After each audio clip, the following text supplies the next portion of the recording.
Hi friends, அஸ்ஸலாமு அலைக்கும். இன்றைக்கி ஃப்ரைடே சூப்பரான லஞ்ச் என்னென்னு பார்க்கலாமா? வாங்க வீடியோக்குள்ளே போகலாம். ஜீரக சம்பா அரிசியில் பிரியாணி செஞ்சு ரொம்ப நாள் ஆச்சுன்னு சொல்லி இன்றைக்கி செஞ்சுருந்தேன். ஸோ சிக்கன் பிரியாணி தான் பண்ணியிருந்தேன்.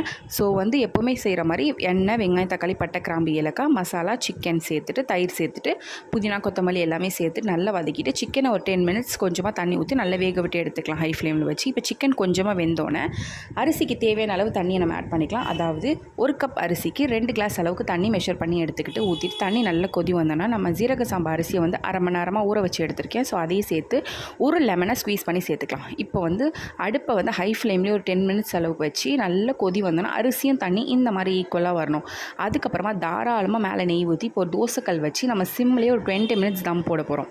20 மினிட்ஸ் அதை டிஸ்டர்ப் பண்ணாமல் அப்படியே விட்டிங்கன்னா சூப்பரான உதிரியான சிக்கன் ஜீரக சம்பா பிரியாணி ரெடி. இது கூட சிக்கன் 65 அண்ட் ரைத்தா வச்சு சாப்பிட்டாச்சு. ரொம்பவே சூப்பராக இருந்துச்சு. இந்த மாதிரி நிறைய இன்ட்ரெஸ்டிங்கான வீடியோஸ்க்கு மீரா நைஷா வ்ளாக்ஸை ஃபாலோ பண்ணிக்கோங்க. தேங்க்ஸ் ஃபார் வாட்சிங்.